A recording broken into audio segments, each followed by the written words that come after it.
Hey, welcome to Ellipsis Projects. Today we're going to do something a little different. I'm going to take a break from the RISC-V CPU build and we'll have a bit of a Christmas special. I've been playing around in Minecraft, in particular with Redstone, and I thought it might be fun to share what I've learned, and we'll have a look at how Redstone works, how we can build some logic gates, and finally how we can build a digital circuit to do something useful. So to start with, we'll lay down some redstone dust, and this behaves like a trace on a PCB or a wire. We can activate this in a couple of different ways.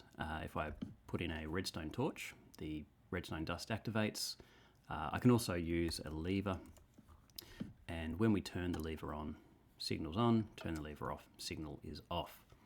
And this leads us to the simplest gate, which is the OR gate, because all we need to do is to connect these together, and then our output, if that's considered our output over there, either of our levers is now able to turn that on. All right, so that's very simple. The next gate that we'll look at is the NOT gate, or an inverter. To do that, we need to use a block, so I'll place a block out here, and the redstone dust can be used to kind of power the block. So if I turn that on, redstone dust connects the lever signal into the block, and if I put a redstone torch on the far side, the block being activated, if you like, by the redstone dust will actually turn the torch off, and so any output signal here will not be active. If I turn the block off, then the torch is allowed to turn on, and then we get the redstone dust glowing at the output. Now that gives us an OR gate and a NOT gate. And if you've ever studied digital electronics, you may have heard of De Morgan's theorem. De Morgan's theorem says that we can turn an OR gate into an AND gate by inverting the inputs and inverting the outputs. So let's give that a go. We'll do a 2-input, some blocks in my way, bear with me. Okay, so we've got 2 inputs here, and I'm going to invert the inputs, and we just do that the same way that we made our NOT gate. And if we turn both of these on, we get both of these off, and so on. Then I can join these two together, and so this is like our output, and we invert that as well. And now we have an on signal. So 2 ons here is the only way that we can get the redstone signal to be off at the output, because we need both of these torches to be off. So this is acting like an OR gate in the middle. And in fact, this is a really nice demonstration of De Morgan's theorem, because we can clearly see that by connecting everything up in an OR gate here, when the only way that we can turn that on, or rather turn it off, is if both of the input signals are on. So 2 ons means everything is off. That gives us a logic 0 in here, if you like, and then that gets inverted to be a logic 1. So anyway, that's an AND gate. So now we have let me label these, that will make things a bit easier. So we have an OR gate, we have a NOT gate, and we have an AND gate. And of course, with these gates, we can make pretty much anything. One thing that we can do is to make a combination lock for a door. So I'll chuck a door in here. Now, I can't open the door without activating the block next to it. So if we activate that block, the door will open. So what we can do is we can put the output signal from an AND gate to the door. And I'm going to do that with some levers. So let's chuck some levers on the doors over here. And when all of these are active, and of course we can change this combination after, but we'll get to that. When all of those are active, a redstone signal will go to the door, and I'll do that from inside of here. Let me just dig this away a little bit more.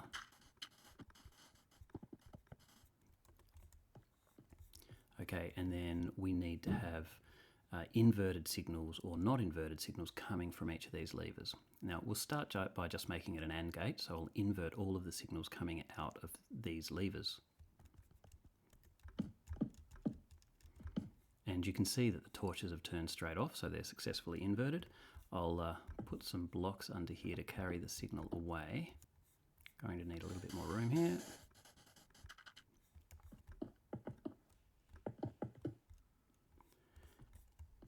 And then we want to invert this block and then send it to the door. Now I can get rid of what we've got going on over here. And if I deactivate these, I can do that by switching any of the levers. We can see the door closes. So we've used our AND gate so that all of these levers need to be on in order to open the door. Now that's probably the world's worst combination, 1, 1, 1, 1. Let's change it a little. We can change it by just removing some of these torches. So if I put that straight through, we can see that now the end one, and let's make it this one as well, the end two both need to be, oh great, now I've locked myself in. Let's just make an emergency exit here. That'll do. So the end two need to be off now, and the door opens. So we've got a combination lock, and we can make this as long as we want just by adding some levers and extending how many we've got in here. Let's build something a little more complicated now. I'm going to build a 7-segment decoder, which will take a 4-bit input and feed it through to a 7-segment display. This is the datasheet for a 74LS48 BCD to 7-segment decoder, and if we scroll down here, we can see that we've got the circuit diagram. So to hopefully save me some time, I'm going to copy the logic here rather than designing the circuit myself. The inputs are A, B, C, D, the 4 bits of our binary number, with A being the least significant bit, D being the most significant bit, and the lowercase a, b, c, d, e, f, g on the right, they will be the 7 segments coming out to light up the 7-segment display.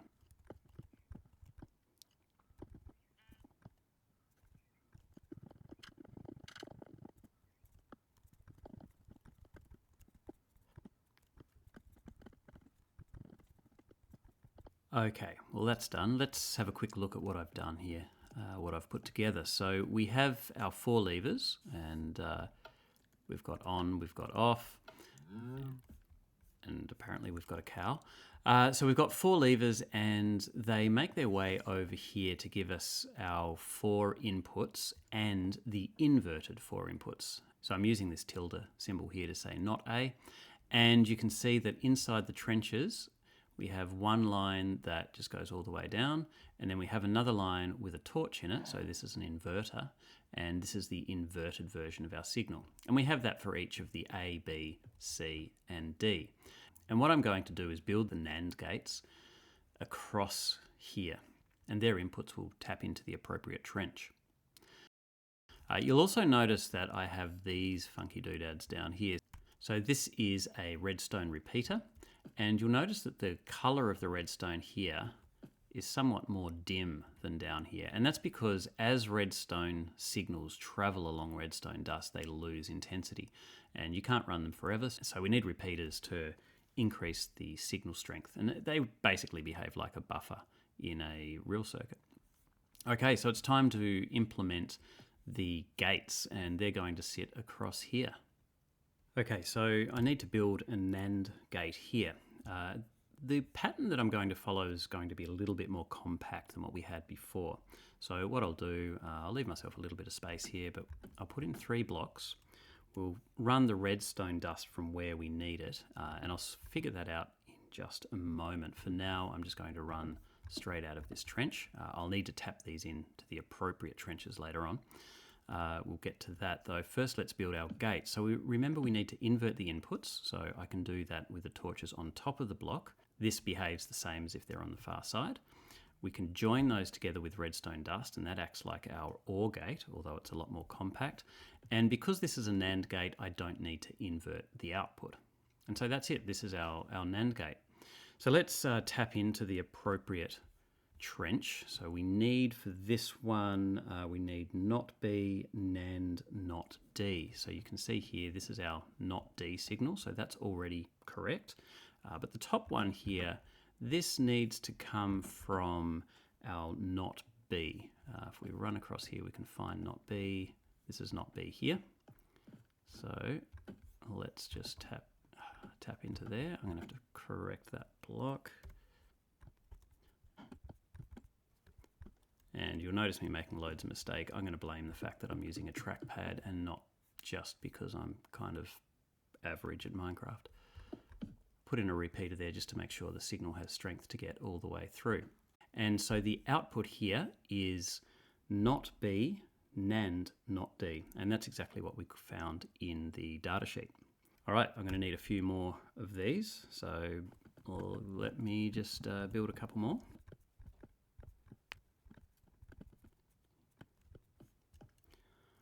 Okay, so I've got my 3 NAND gates.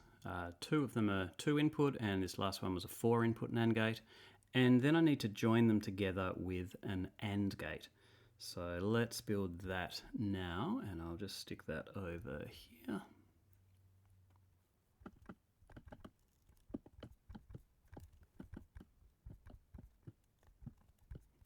Okay, so we've got our 3 inputs, which will come from our 3 gates, which will come from our 3 NAND gates. They have the inputs inverted.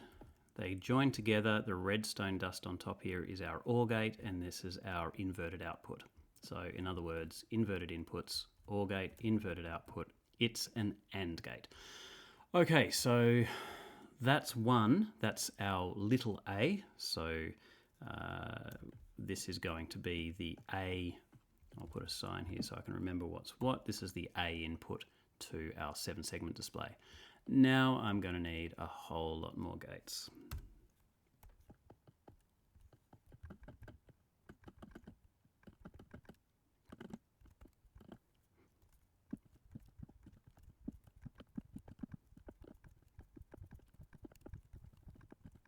Okay, so we have our gates set up over here. We have all of the AND gates in the front combining the NAND gate signals from the back. We have lots of connections over to our trenches to give us their various signals. Let's test it out. I've also put in some lamps over here. We'll get back to those in a sec. Let's set it to a predictable number. So A is the least significant bit. So I've actually got these levers back to front a little bit. Let's set it to 8. So I'm going to set that one on and all of these off. So now we have 1, 0, 0, 0, which is 8. And we may have some weak signals and need some more boosting through the redstone repeaters, but let's see how we go. That looks a bit dim in there, so we might need to boost that up, but let's have a look. This is certainly not looking correct. We have A, B, C, D is wrong, E is wrong, and F is wrong. So it's going to be debugging time, and I'm not surprised that there are some problems because the circuit schematic in the data sheet had some errors in it. It had a few inputs connected to inputs with no outputs driving them. So this is just going to take a bit for me to debug and figure out what's going on. Okay, it turned out all of the problems were just connection issues, except for one. There was a missing NOT gate. And I've got to say, debugging a circuit in Minecraft is much easier than in the real world. You can see every single line and whether it's active or inactive. Makes life much easier. Wish it was like that in the real world. Anyway, the next thing to do is to build the 7-segment display.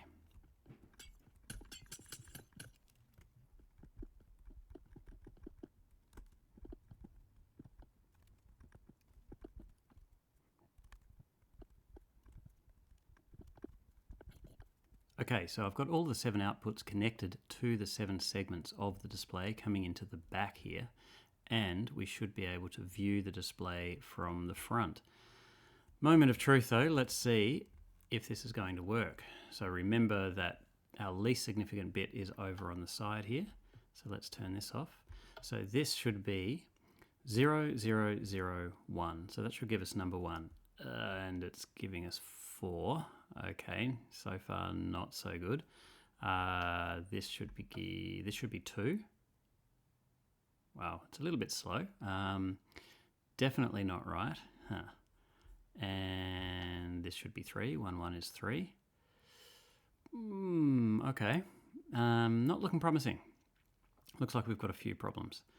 I'll go back and do some more debugging. That was a right pain in the backside. It turns out there were a lot of problems with that schematic on the data sheet. So trying to copy from the data sheet to save me time certainly did not work.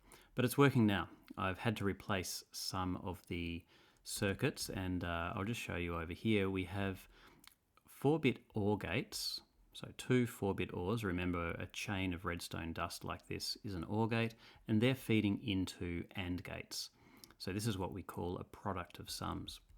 If you design your logic as product of sums in Minecraft, turns out that's a little easier to build. Just make sure you put repeaters at the beginning so you don't get unintended feedback into the inputs. All right, well, let's prove that this thing works. We have 0 at the moment, so that's all good. If we switch on our 1, you'll notice it works a little slowly, but hey, it is working. 2, eventually. 3, 4, 5, 6, 7, 8, and finally 9. There you have it, a Minecraft 7-segment decoder with a 1-digit 7-segment display. I hope you found that interesting or fun, or at least just something to entertain you for the holidays. And I wish you all a wonderful Christmas, holiday and New Year. God bless. I'll catch you later.